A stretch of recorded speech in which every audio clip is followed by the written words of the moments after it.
India, or the basic values which run through the Constitution of India and which inform every aspect of the Constitution of India, are mentioned or they are enshrined in the preamble to the Constitution of India.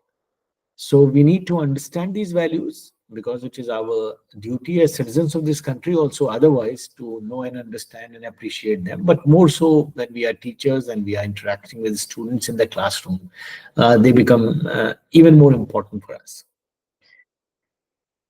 Now, starting with this word secular, whenever we hear this word, because in India, in the public discourse, in the discourse amongst political parties and leaders, we every day come across this term. And many of us, quite often assume that we know what this term means. And as a consequence of our ill-informed understanding of the term, many of us are on either side. Some of us say that it is a good thing, some of us say it is not a good thing. And all of us, whether we agree with this term or don't agree with this term, many a time we don't even know what it actually means. So I will try to rather unpack this term for us, for all of us in this class, and then try to understand, how important it is and what is the usefulness and utility of this term for us. Now, whenever we have to understand any such term, which is so very important, we need to go into the context of its evolution.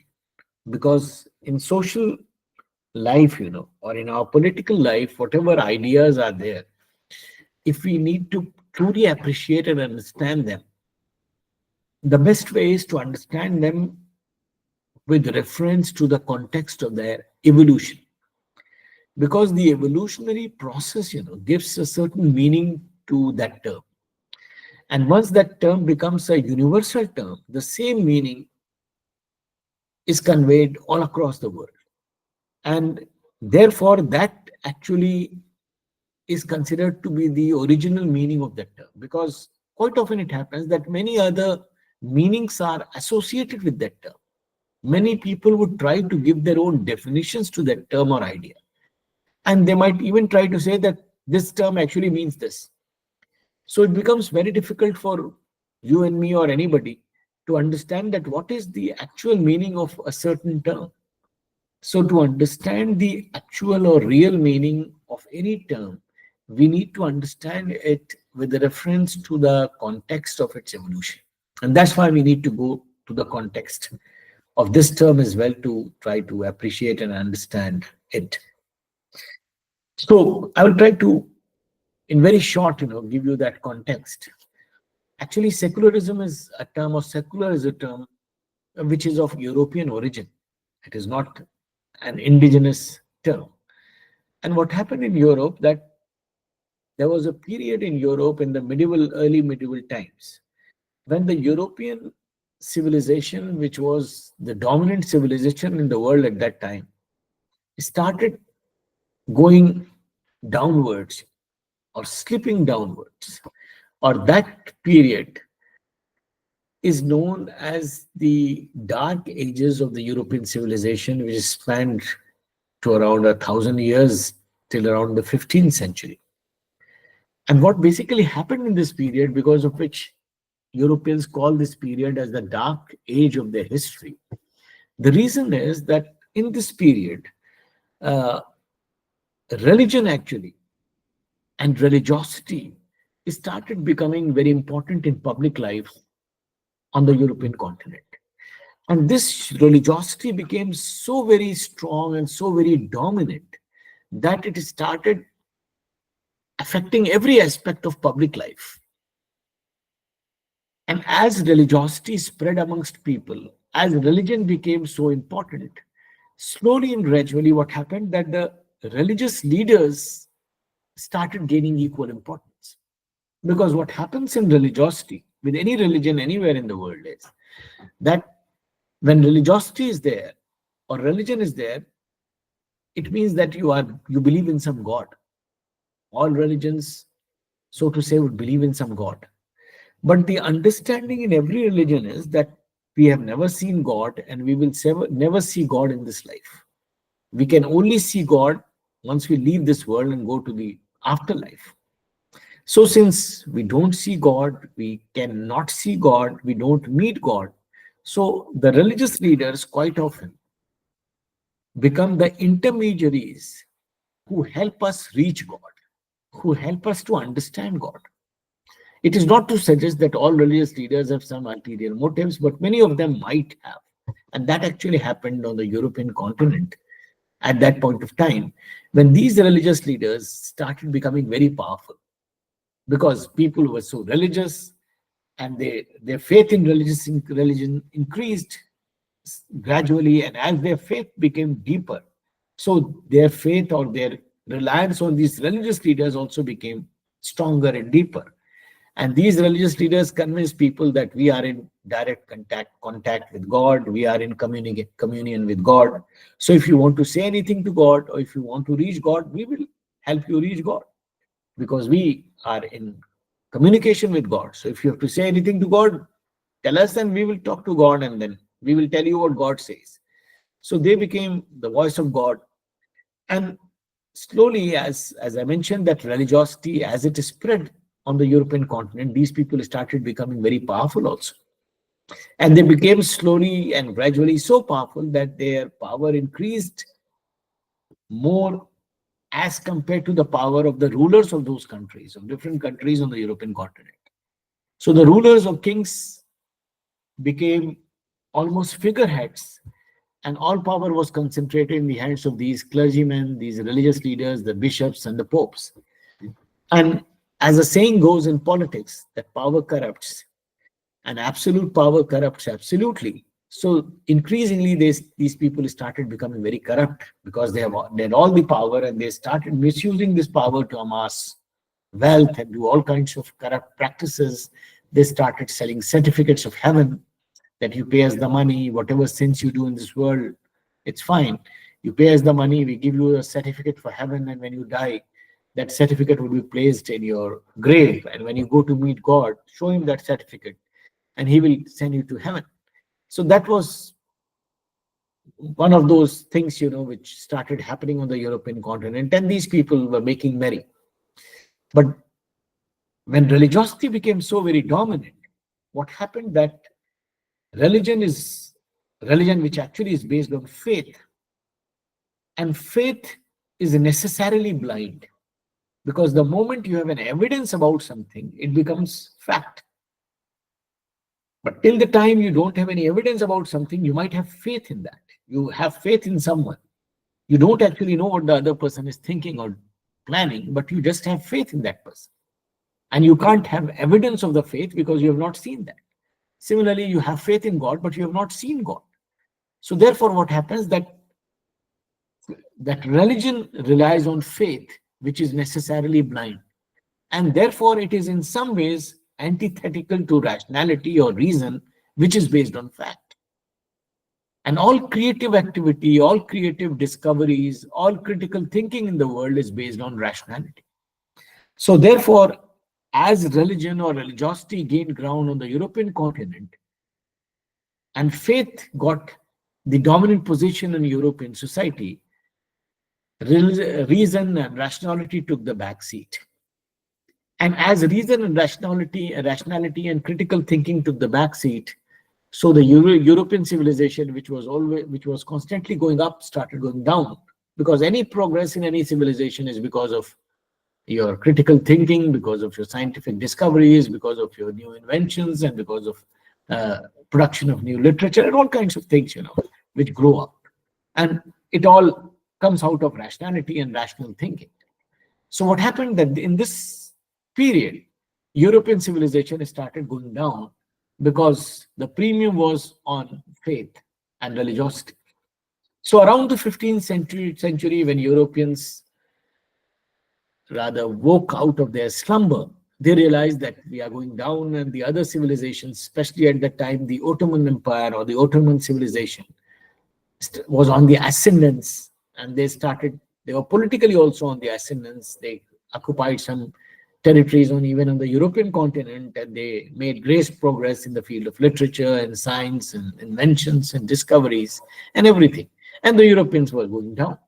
So the Europeans, when they realized that this is something, which is happening to us, and it is basically because we have given so much of extra importance to religion and religiosity, and to these religious leaders who are taking us on the wrong path. So therefore, they decided that some change should come in, and therefore, that was the point of birth of the secular idea. So what does secular mean here? Secular basically here means rationality of thinking, that the premium should be on rational thinking, rationality of thought. Many of us in India would understand that secularism means separation of religion and politics, of course, but that is the consequence of rationality of thought. So that is not the actual meaning of secularism or secular. So secular basically means rationality of thought, or foregrounding of rationality of thought in the public sphere. Public sphere means the area outside of your house. So when you get out of your house in the morning and you conduct your affairs the whole day, whatever you are doing, you are an engineer or a doctor or a teacher or a public servant, whatever, and you are interacting with other people and your actions are affecting the lives of other people, that should all be informed by rationality of thought. Means whatever you do and whatever you expect others to do, everything has to be tested on the touchstone of rationality.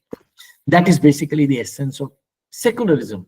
And that is why secularism forms one of the basic or core values of the Constitution of India.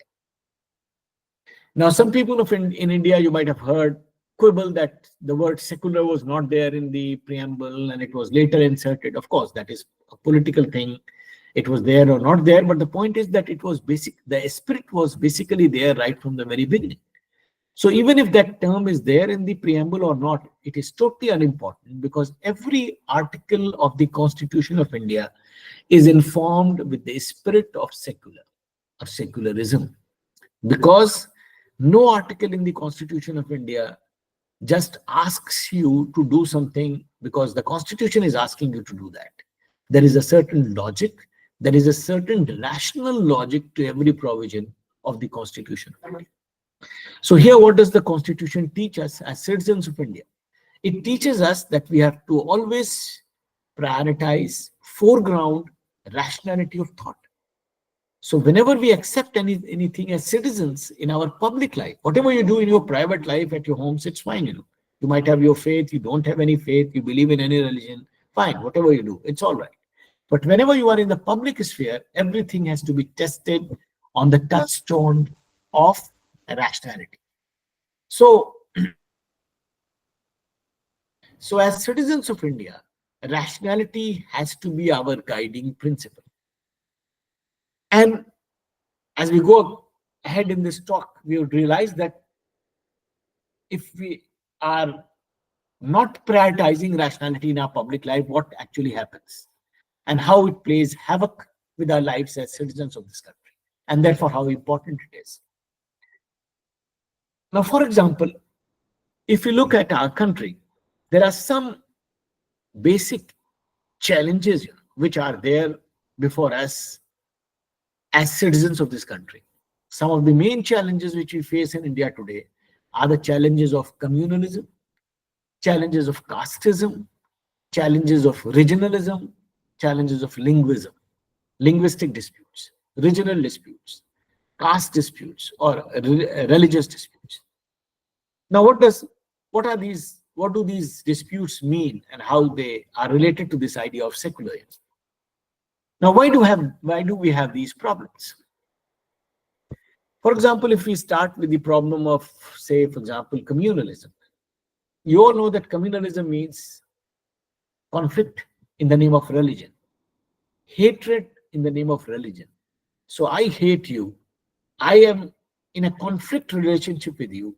I'm even willing to resort to violence against you just because of the fact that you belong to some other religion, which is different from mine. So this animosity is based on the difference in faith of two people. Now, if we just try to unpack this and try to understand what this means, as I mentioned, that it means hating each other in the name of religion. Now, If you go across in India and you all live here and you are Indians and you meet any person in India, almost everybody says that I believe in some religion. We are all religious people generally. And you also know, apart from your own religion, whatever it might be, that all religions teach good things at the level of their principles, basic values. They all teach you to be good human beings, not to steal, to speak the truth, to love other human beings, to be good to others, and all kinds of good values are there in all religions. So just imagine hypothetically that if we are all, suppose this is India, this class, if we are all religious people, we claim to be religious, we claim to be following one religion or the other, and all our religions teach us good things and good values. So logically, we should all be living in amity and peace and love and affection. But that is not there. Despite this, a lot of us tend to have that animosity, that hatred for others only on the basis of religion. So why it is happening? What is the reason? There are many reasons, but one basic reason is our misplaced affection for our religion and our co-religionists. And what is that?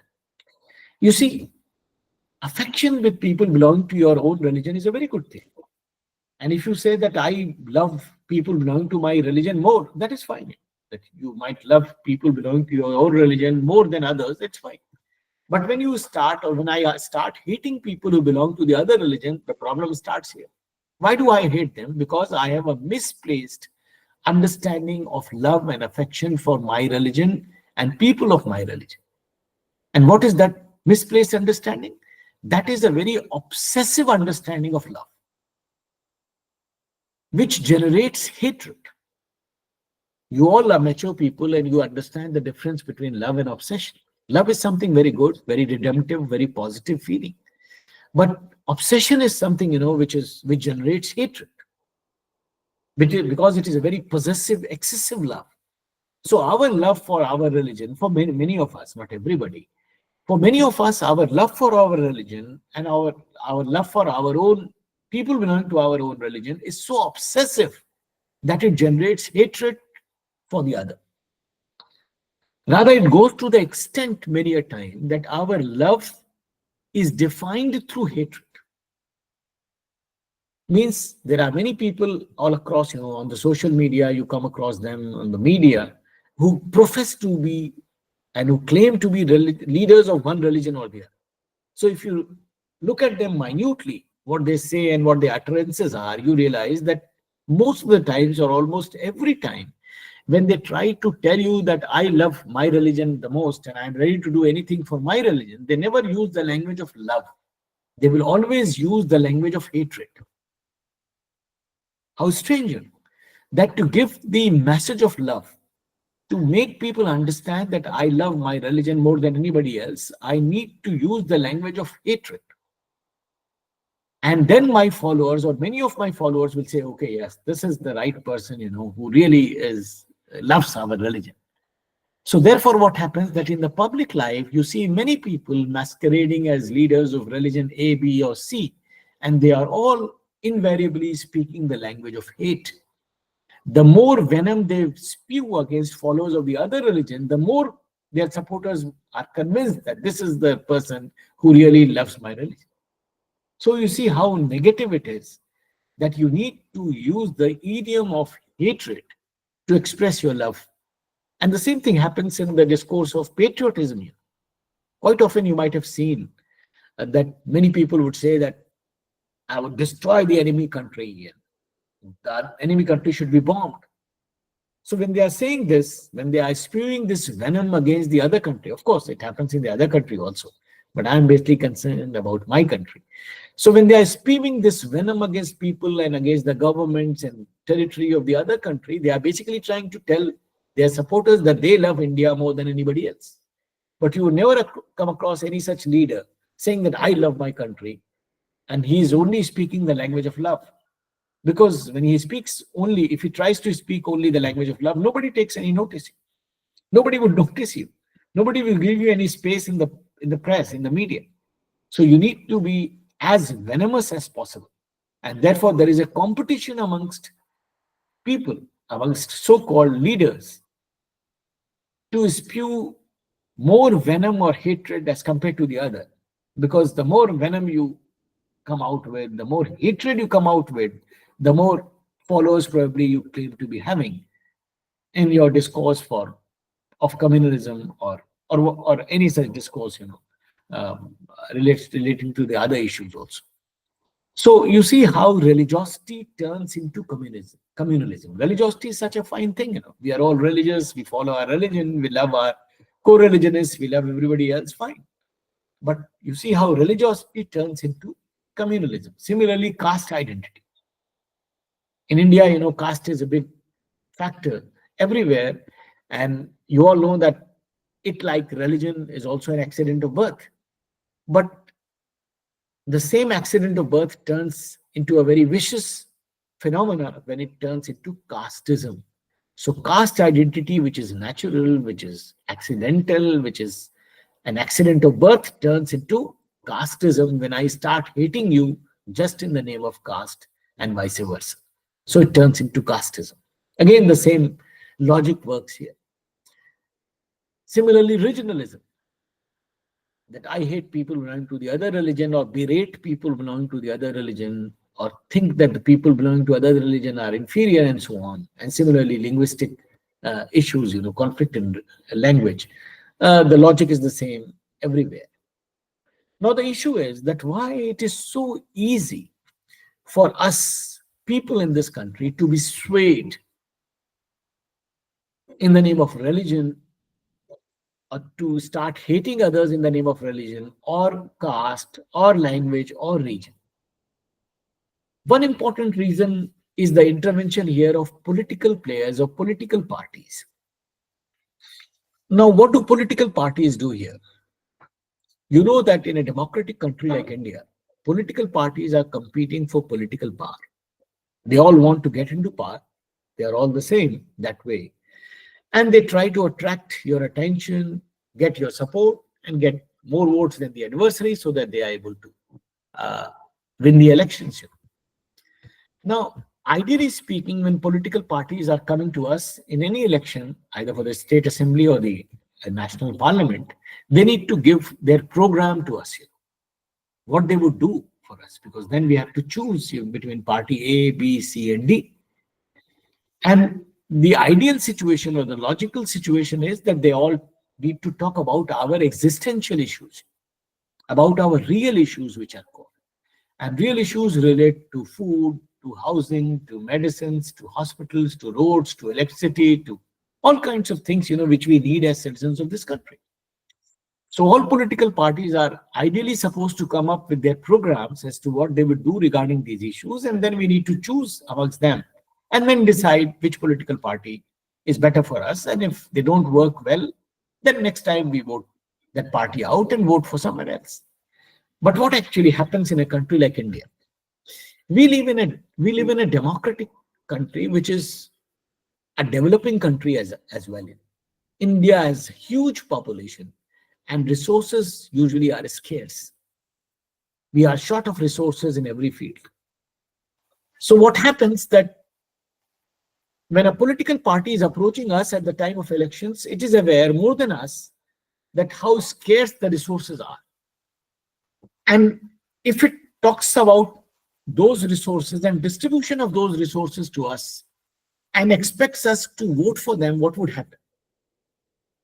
That we would choose one political party out of the many, and when we vote for that political party and that political party wins the elections, then that political party, even if it tries its best to do what it had promised, it is bound to fail.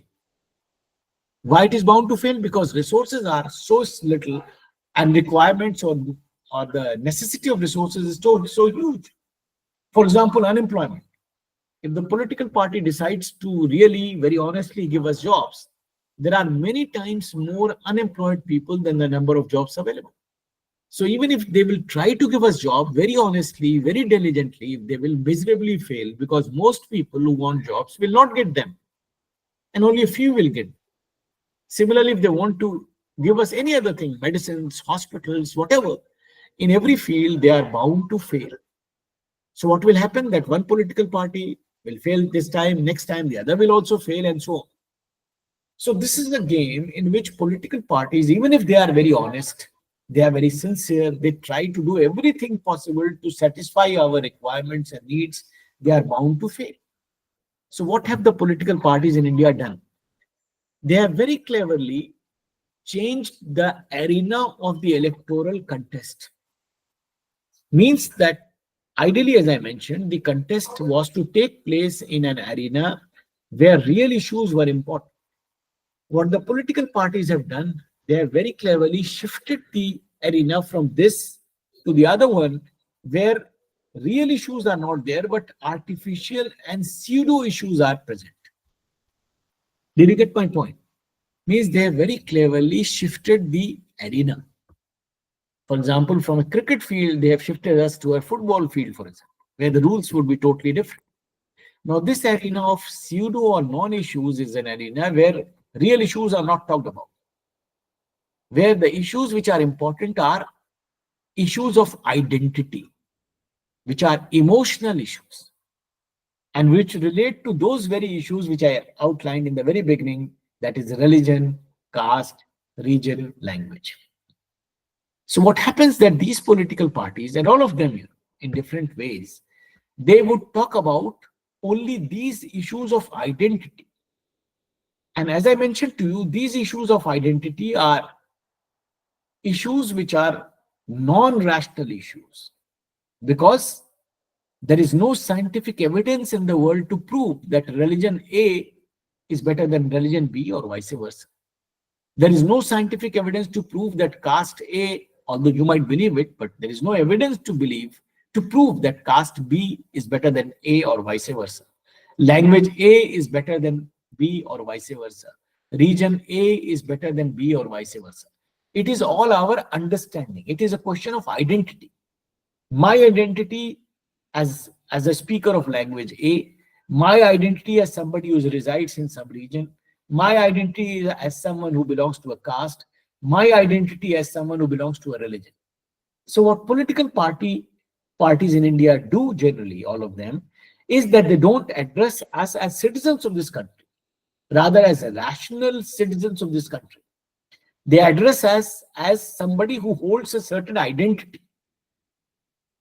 Religious identity, they talk to your religious identity or your caste identity or your regional identity or your linguistic identity depending upon the situation, which operates in the electoral arena. So when they are talking to your identity, they are not addressing your rationality. They are addressing your emotions, your sentiments.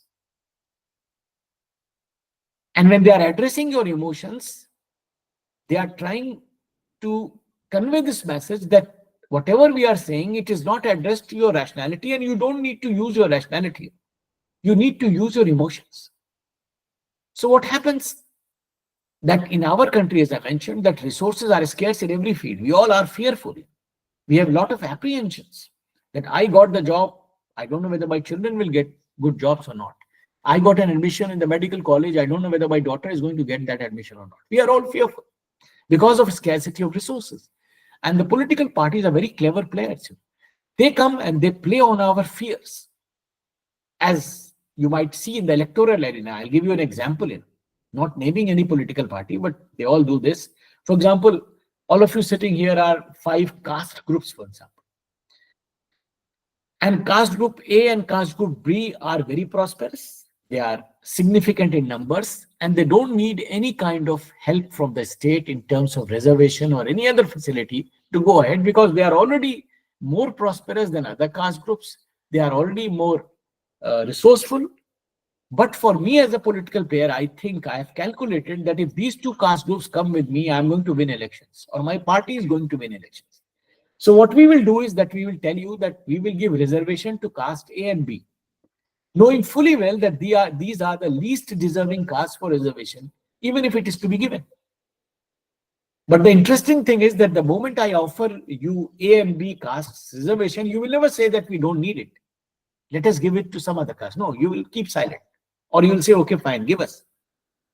Because even if you are the most prosperous or the more dominant caste, still you have some fears in your mind. And you think that if I am able to give you this shortcut, you are very happy.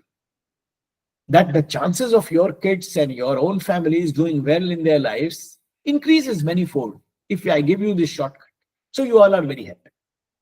So what happens that I try to play with your identity and try to and then create division amongst you, because I am giving something which is contentious in the first place. That why should somebody get some benefits as compared to others, because we are all Indians, and that too, that benefit is going to someone who doesn't need that benefit. And I'm trying to create a situation where I'm convincing these two castes that you are the most deserving people amongst the all others, and I am giving you this because the others are unfairly taking your share, although it is not the reality. So what happens that caste animosity is created because some people are getting more advantages now as compared to others. And they both think that the enemy is either you here or you there. So the castes who are getting this advantage here, they think that the other castes are their enemies and they are taking their share, and now we need to take it back. And the other castes are seeing that we are now being cheated because these castes are getting the benefits. So what happens? An animosity is created between different caste groups, and these players who are the actual reason for creating that caste, they are standing at a distance and they are not taking any responsibility. So what happens that they create this civic strife among sections of population and don't take any blame also. We blame each other. Similarly, religious groups here. They will tell one religious group that your problems are basically because the other group has taken your share of resources. So what we will do is that we will snatch that resource from there and give it to you. And some other people will tell the other group that we need to snatch that resource from there and give it to you. So what happens? There is a conflict. There is a communal polarization between different religious groups, leading to the creation of a strong communal hatred in the society. And the people who are responsible for this, that the political parties, they don't take any responsibility for it. So therefore, all these animosities in the name of religion, caste, region, language are basically precipitated, aggravated by these political players because they want these problems to continuously be there in the society. People should be constantly more aware of their identities because they are addressing your identity. And if you are not conscious of your identity that much and you look at yourself as a citizen of this country, the moment you start looking at yourself as a citizen of this country, that means you are a rational person. You are looking at things rationally. And the moment all of us start looking at things rationally, political parties and their agenda would be exposed before us because we'll start asking questions. Why are you saying this? There is no logic to what you are saying. We don't accept it. But since we are so fearful and we are divided into these groups of identity, we immediately respond to what they are saying because they are always willing to give us shortcuts. So one political party comes and gives a shortcut to a certain religious group. The other political party comes and gives a shortcut to say a caste group, or sometimes in some places an linguistic group or a regional group. And because of our fears in our minds, we are easy prey to these political players. So therefore, the communal or the casteist or the regionalist or the linguist tensions which are there in the country and which are always on the boil are deliberately kept on the boil by these political players who never want that these issues should subside, and we are less conscious of our identities. And we start looking at things from our rationality. So they also don't want us to foreground our rationality. Rather, they want us to foreground our emotions. Now, you will find a very striking resemblance with the situation of Europe, which I mentioned just now. Because you just assume that suppose all of us Indians or majority of us are able to foreground our rationality, which our constitution wants us to do. And what is that rationality? The secular spirit. And that is the reason, why most political players in India are so dismissive or hateful of this term secular. Even those players who claim to be secular are actually trying to digress us from that point and give their own understanding of secular. But none of them would talk about the real meaning of secular, because that is antithetical to their existential interest. So they would never want us to actually understand what secular means, what the Constitution of India wants to tell us as citizens of this country, what it wants to convey to us. Because the moment we all understand the real meaning of this secular, of the term secular, we would be able to act as thinking individuals, as thinking citizens of this country. And therefore, we would be asking critical questions out of these political players, that why are you talking about this issue of identity? You need to talk about our real existential issues, about issues of bread and butter, which are important for us as citizens of this country. And when they would be forced to talk about those issues, they would be forced to do something, in the public life. But now when the electoral contestation is taking place in this arena, where pseudo or artificial or emotive issues are important, political parties don't need to do anything. They just need to give us good speeches, emotional speeches, very emotional, very attractive speeches. And we are very happy because they are able to satisfy us emotionally. And emotional satisfaction is something where you don't need to do anything. You just feel very happy, because they are trying to create a sense of hurt in your mind, and then they apply the balm on that hurt. All that process is very emotional. It is only verbal. You just need to speak about that. You don't need to do anything in concrete terms. So the sections which are being offered shortcuts, it's not that these political parties will actually do something for them. They are not interested in them also. They are just interested in creating some divisions in the society. And because of that divisions, they try to take advantage of the situation and get votes of one section or the other. And interestingly, if one political party becomes successful, all are doing the same thing. But if one political party becomes successful, the other political players would accuse that political party of being bad, of talking about, religion or caste, or being non-secular. So all those accusations are heaped on a political party out of frustration by the other political parties, that they are good and this political party is bad. Actually, they are all the same. So, and because of the logic which I mentioned. The other reason which I would like to flag, why it is so easy for political parties to, mislead us, or to take us astray, and to rather mobilize us in the name of religion, caste, region, or language. Why it is so easy? One important reason is the issue of misplaced identities. What happens in India or in any developing country in the world, that in developing countries which got independence not very long back, we got independent just 70 years back, and which is not a very long time in the history of a nation. So what happens that our process of nation building is still in an infant stage. And an important component of that process of nation building is the identity formation of people, or rather the prioritization of identities. We all have different identities. It's fine. For example, there is a gender identity. Ma'am is a female, sir is a male. Then there is a religious identity. One could be a Muslim or a Sikh or a Hindu. Caste identity, you have one caste, I have another caste. Then regional identity, then linguistic identity. These are fine. But in a democratic country, in the longer run, what we need in the process of national building is that the most important identity, that is the national identity, should become the number one identity. That we are Indians. That is the number one identity. Every other identity should be from number 2, 3, 4, 5, 6, 10. It's no issue. So from 2 to 10 or 8, any identity going up or down doesn't make any difference. But the number one identity should be the national identity, that you are Indians. Why I'm saying this? I'm saying this because every other identity is a non-rational identity. Because as I mentioned earlier to you, that there is no scientific evidence to prove that your identity of religion or caste or region or language is better than mine, or vice versa.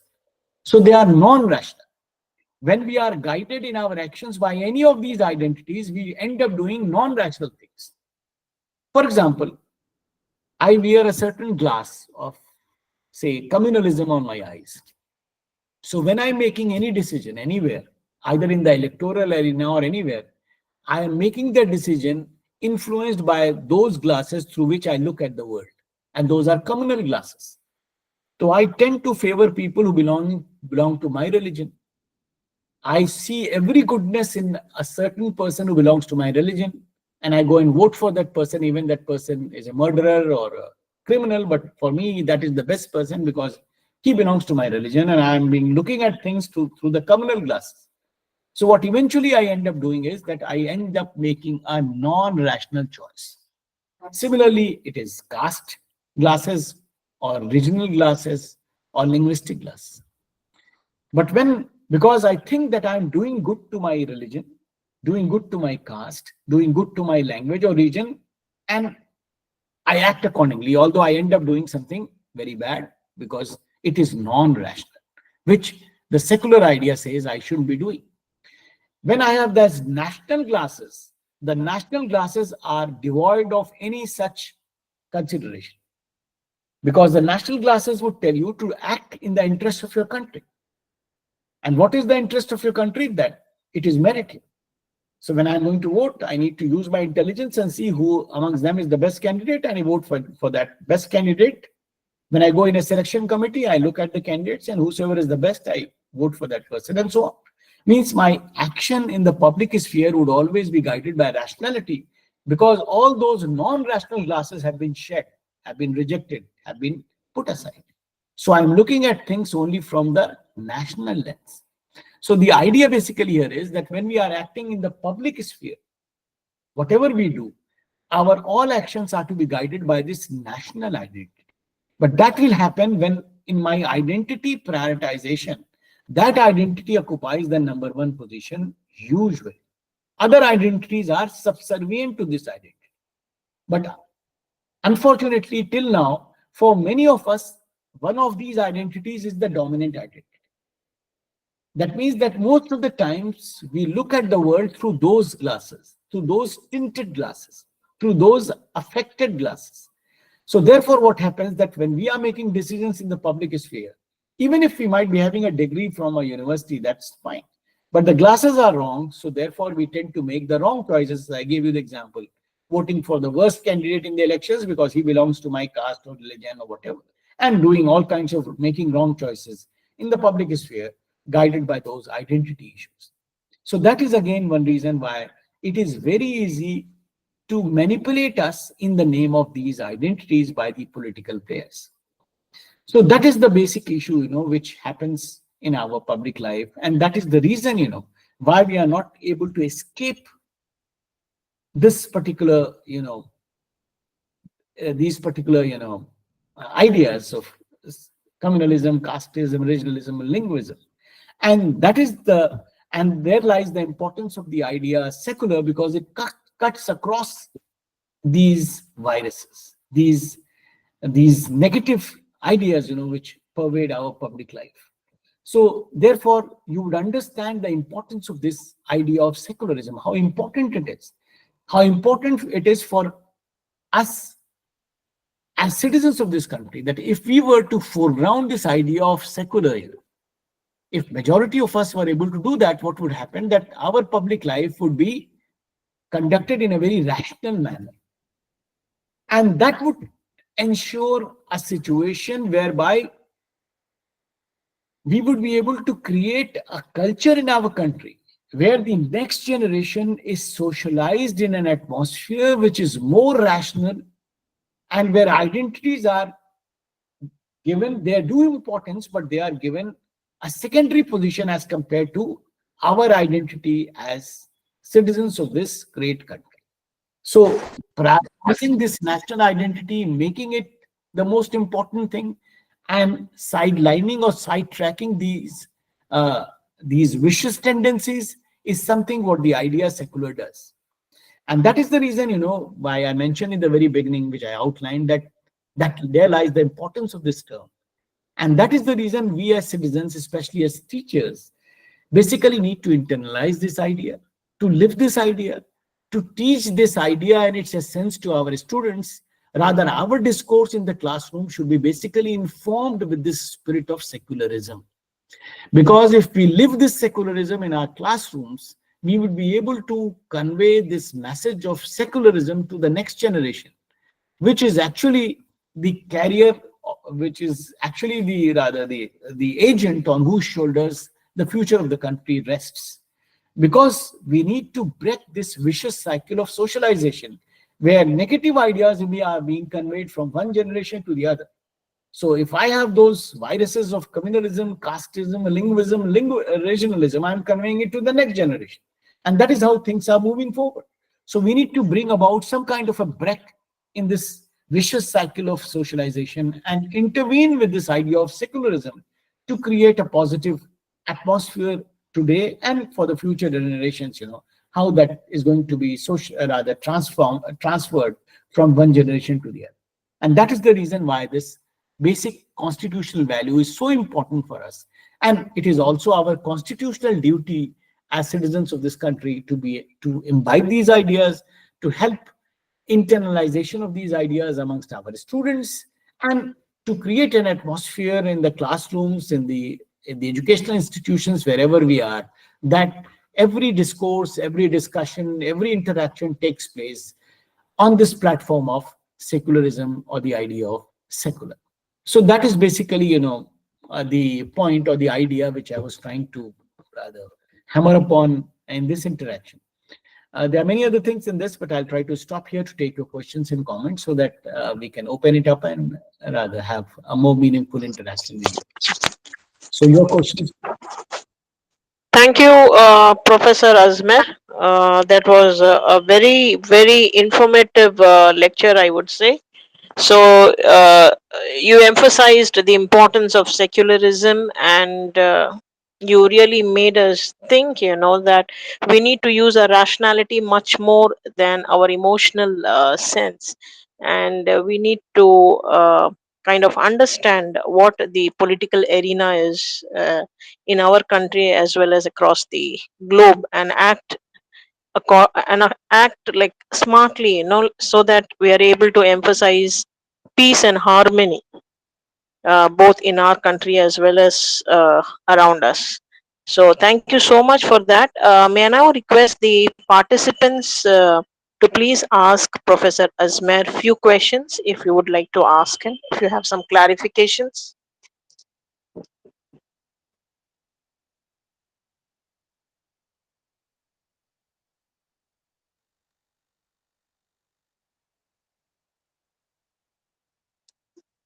Participants?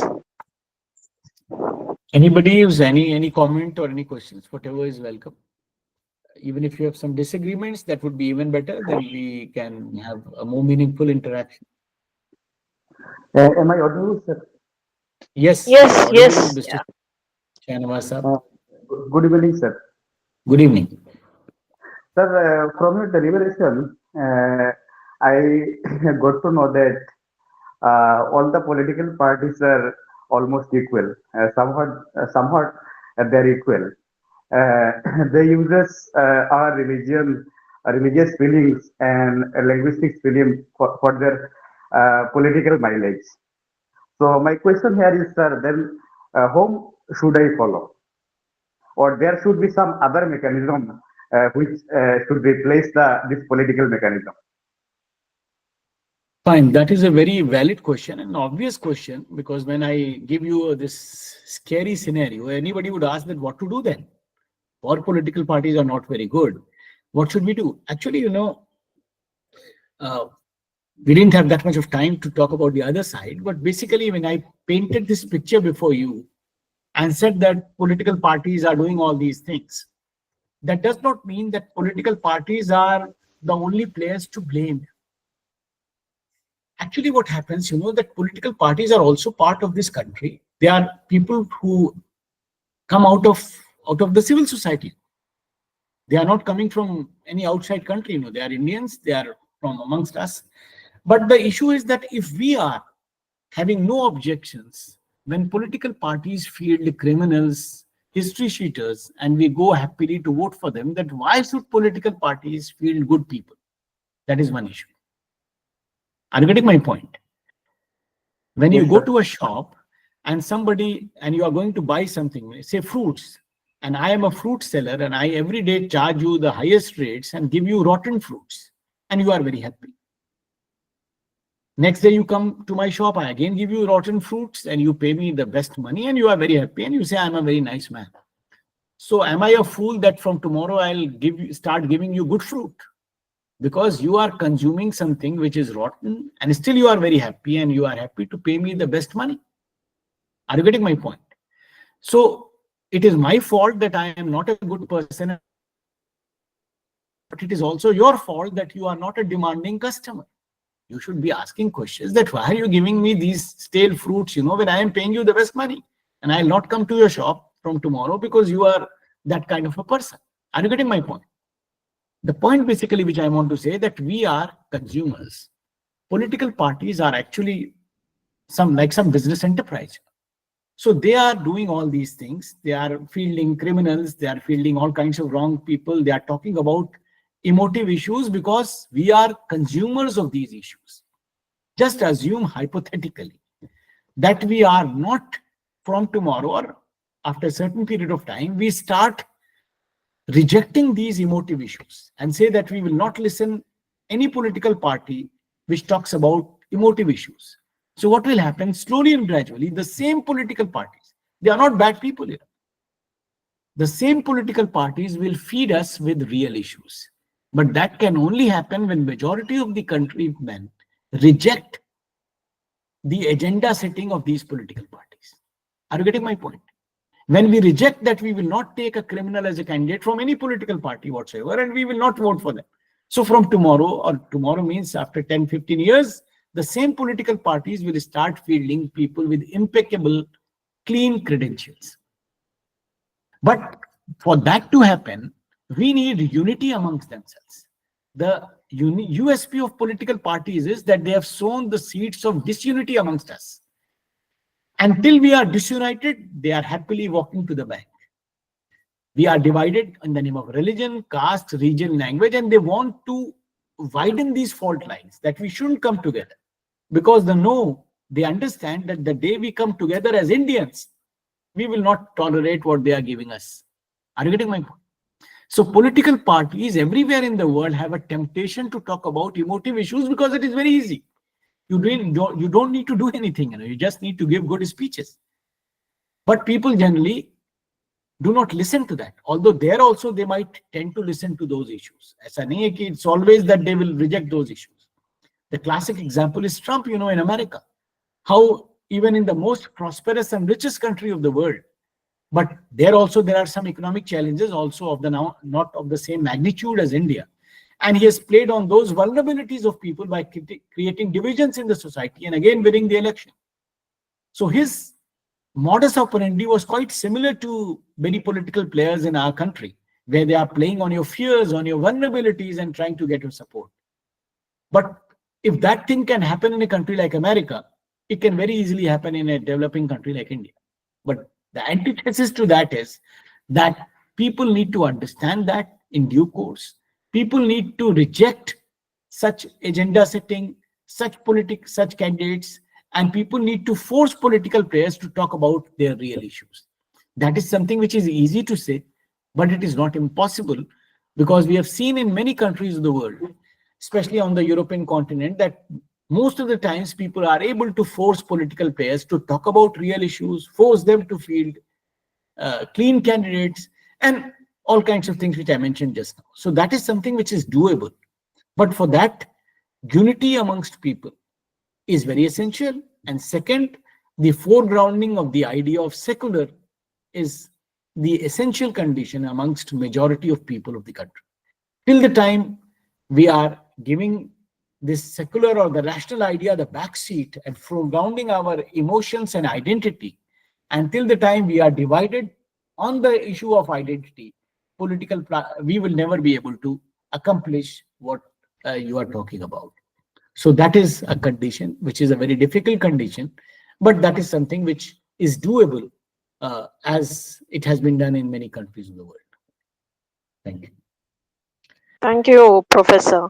Professor, I would also like to comment, like you very beautifully differentiated love and obsession for religion.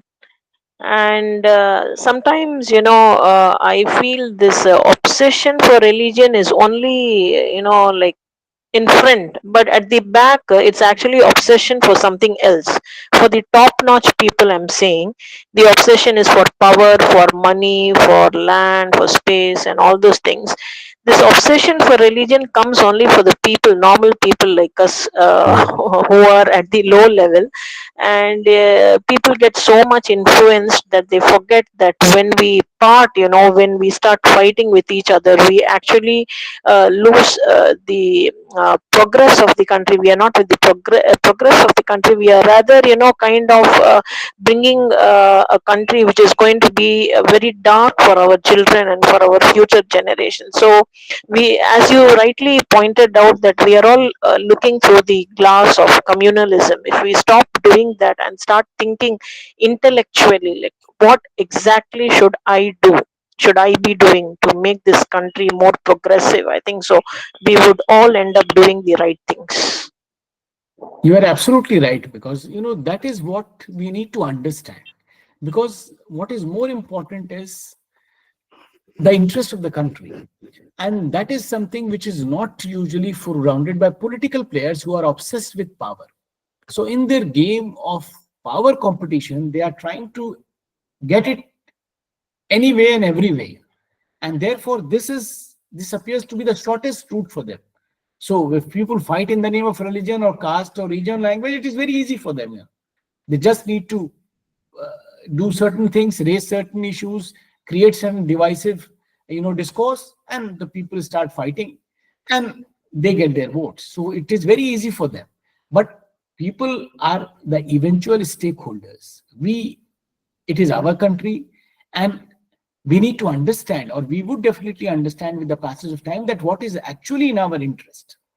And the moment, or that the point of time when we are able to appreciate this, that what is our true interest as a country, as people, we would be able to see through the machinations of political players, and we would force them to do what is best in the interest of the country.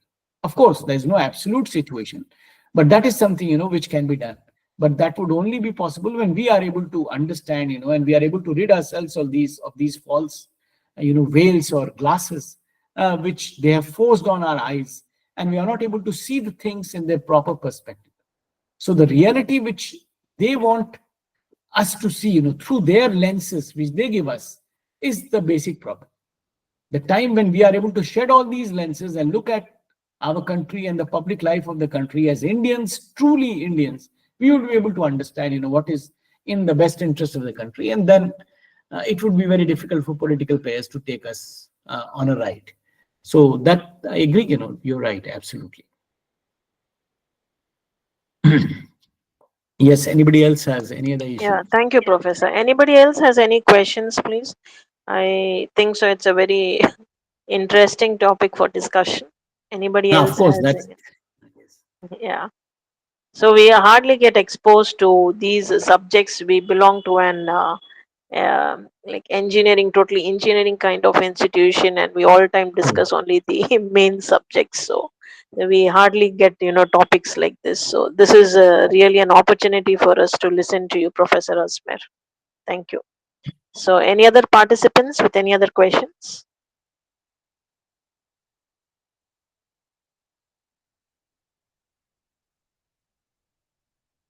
I think so. There are no questions, Professor. So would you like to wind up here? It's up to you whether you have another session when We some. have another. Yeah. Anybody speaking? I was asking that if you have time, I can continue. I have no Yeah, issues. you can continue, Professor. Actually, your time is up till 5 p.m. and from 5 to 5:30 we break, and 5:30 we start another session. Okay, I'll make one more point to Yeah. elaborate on what I said. Because that is something which would add to what I was trying to explain to you. Actually, what happens, that when I say that with time we would mature as a nation, it appears to be a very rhetorical statement. But what actually happens, as we mature as citizens in a country, we start looking beyond the immediate concerns, which are before us. Means we start looking things in proper perspective in the longer run. And when you are a mature person like us, when we were kids, we were only looking at things in their immediate context. But as we grew, we look at things in the proper perspective. For example, although it is a very elementary and a very pedestrian kind of example, but it would nail the point which I want to make. For example, if somebody is suffering from diabetes, what happens is that usually people who are diabetics are very fond of sweets because they are prohibited. So the moment by choices sweets are brought before you, there's a temptation for me to eat them. But being a sensible and an educated person, I desist from that temptation and not take them, because in the longer run, it's not going to be good for me. So something which I like very much is very much on my plate, and it is being offered to me by someone, my friend, my family members, but I'm saying, no, I don't want it, because in the longer run, it is good for me. So any sensible person would say that I did the right thing. So what happens that I looked at things in a proper perspective, that there is an immediate gain, but there is a long-term loss, which is more important. Similarly, when we grow as citizens, because anyway, we are the same persons here inside the house or outside the house. So when we grow as citizens, we become mature enough, or rather we should be mature enough to look beyond our immediate interest. Like I gave you that immediate interest of somebody being offered something. We'll give you reservation, we'll give you this, we'll give you that. These are the rather freebies which political parties are trying to give us. They are trying to befool us by showing these very attractive things to us, which have actually no meaning. There is a political scientist, his name is Ernest Euler. He has given a very nice term, to these issues. He calls them empty signifiers. What is this empty signifier? Empty signifier is actually like a beautiful balloon. We all know that when we go and buy a balloon from the market, it is just 2 inches long. But when we bring it home and blow up air into the balloon, it becomes so big, and there are beautiful designs outside. So if there is a young kid, or an infant in your house, and you show that balloon, the child is excited and very happy, because the child thinks that it is a big toy. So for the child, it is actually a big toy. But for you, the reality, there's nothing, there's only air inside, and it is this big. So for you, it is actually an empty signifier, means a signifier which is so beautiful, but it is empty, it has nothing. Similarly, these political parties and players, when they present their issues before us, they are empty signifiers. They appear very attractive because they are speaking for you. For example, if this is a huge class and you were 5-year-old kids, and I as a teacher, your teacher starts speaking to one student very nicely, the student feels very nice. The teacher knows me. I know your father also. I know your mother also. I talk about your concerns, so you feel very elated as a child. Okay, sir knows me. Sir knows my father also. He knows my mother also. He knows, he understands me more, and I'm being a privileged child in this class. So you feel happy. Similarly, when political parties talk about your group, your caste group, your religious group, and they are so concerned about you, rather sometimes more concerned than you itself, because they will tell you the issues. You don't know the issues. They will tell you the issue, they will frame the issue, and then they will give the solution also. And all those issues are imaginary. For example, I'll give you an example. They will tell you some historical wrongs which were done against you, which you don't even know. And they were done hundreds of years back, maybe, by some people who were there hundreds of years back. And they will tell you that these are your historical wrongs, which we will set right. So what they do is that they create a hurt in your mind, which was not there.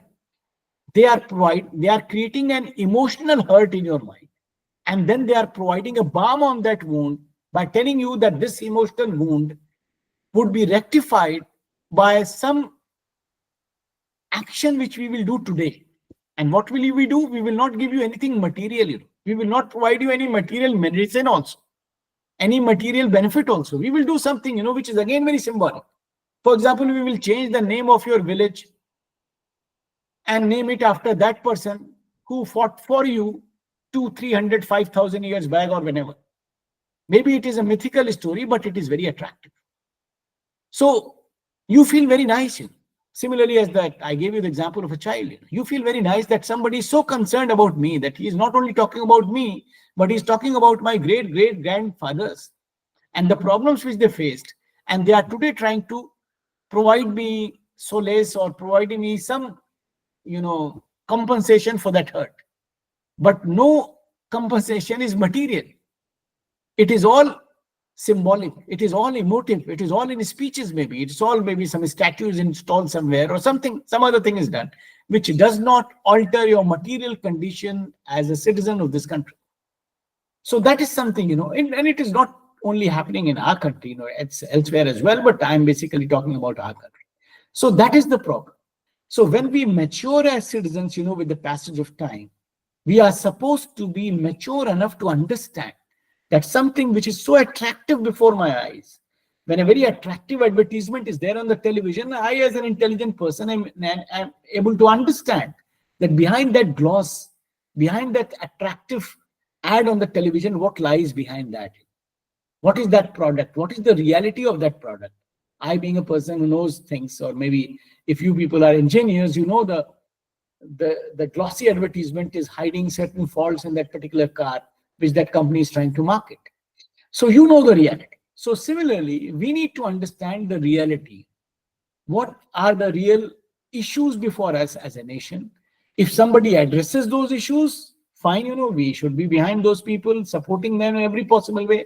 But if they are trying to create divisions, if they are trying to create uh, bring us such issues which have no meaning, which are like empty signifiers, we need to understand and then look at things in their proper perspective. So we need to become adult citizens and not be like kids, who are who are above the age of 18, but mentally they are kids when they look at things or issues which political parties are presenting before us, which are masquerading as real issues, but they actually are not. So that is basically, what we need to understand. So the idea is basically to make us thinking individuals, to make us critical individuals who need to look at everything very critically, to whatever comes before them, whatever idea comes before them, whatever statement comes before them, whatever action comes before them in the public sphere, we need to use our critical faculties to ask questions, to see, and to believe anything only when it satisfies our rational faculties. And if it is not consistent with any rational consideration, we should reject that idea from whomsoever it is coming, or whosoever is bringing those ideas, it is immaterial. So that is what we need to do. So the task of being a civic participant, or the task of being a citizen, is not an easy task. It is a very difficult task. So if we lie down in our houses and be content with our lives, with our salaries, that we are getting good salaries, we are in good jobs and things are fine and everything is going well, and the political parties and leaders are there and they are supposed to take care of issues of the countries, and then the country will drift as it is drifting, for many years. But if we take charge as citizens and we understand the issues and we decide that we will tell what direction the country is going to take, and who are the people who would be interested with the driver's seat in the country, and they also would be under all kinds of checks if they don't take the country properly forward, we are there to check them and change the driver. So the political parties and leaders would always be on their toes. They know that we are vigilant, we are constantly looking at them, we understand what they are doing, and we are very critically evaluating their performance. We are not going to be swayed by any such thing like the Pied Piper of Hamelin, who came with a very nice tune and took all the rather rats and they were drowned in the river. So that's not going to happen with us.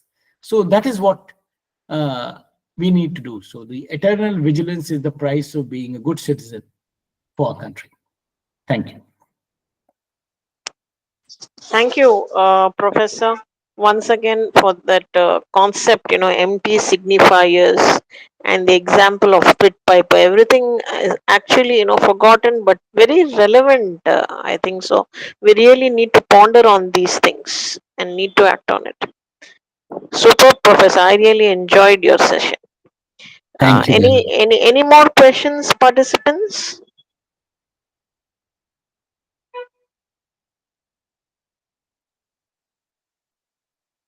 Fine, Professor. We shall Thank you. disperse for today. Thank you all. We shall join once again back by 5:30 p.m. Thank you, Thank you madam. very much. Thanks. Thank you. Thanks all of you Thank, for giving me a patient hearing. Thanks. thank you, Professor.